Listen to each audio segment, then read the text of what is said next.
Hi there, my name's Allison Nicoll, and today I'm going to talk to you about machine applique. And I'm using the Husqvarna Opal machine today, and I really like the blanket stitch on the Husqvarna. It really does look like it's been hand stitched.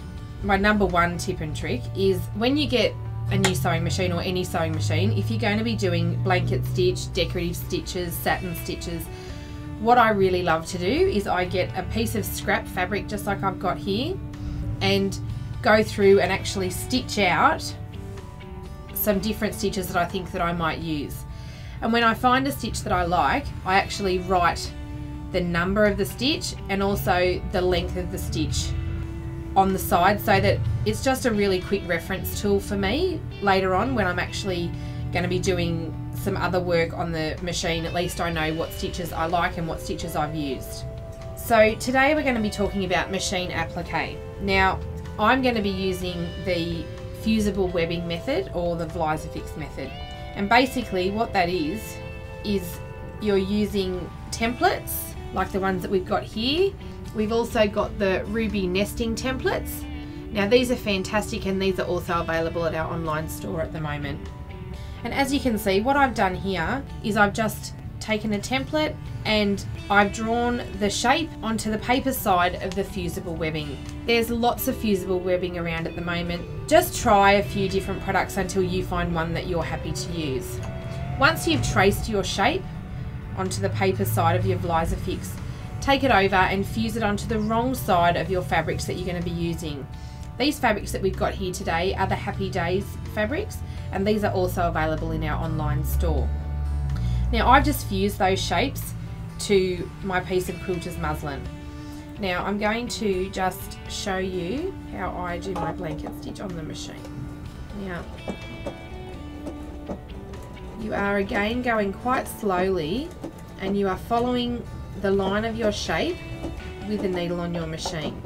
It's really important to just really go quite slow and steady, just so that you're following around the edge of the shape really neatly. It gives a really nice hand stitched look.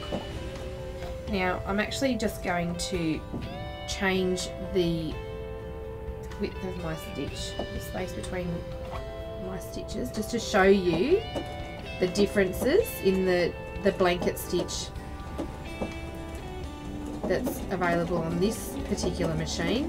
But your machine will have its own version of blanket stitch, and again, by playing with the stitches on just a piece of quilter's muslin and writing down the numbers of your favourite stitches, it means that then when you go back to do any sort of decorative work on your machine, you've got a really good reference tool. So it's really about knowing your own sewing machine, and if you're unsure, make sure you read your manual or have your manual close to you. Now as you can see, by changing the length of my blanket stitch, I've changed the look of it. It's quite spaced here and much tighter towards the end. So it's literally just a matter of you finding out the stitch and the length that you're happy to use. By using templates such as the ones that we have in our store, it makes machine applique really fast and easy to do.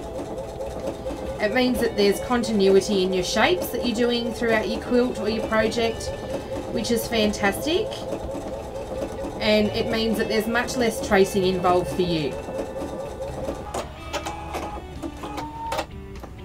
So as you can see here, I've just finished that off, and it really does look like it's been hand stitched. So thank you so much for watching this tutorial. I hope that this has been helpful, and I look forward to bringing you the next one.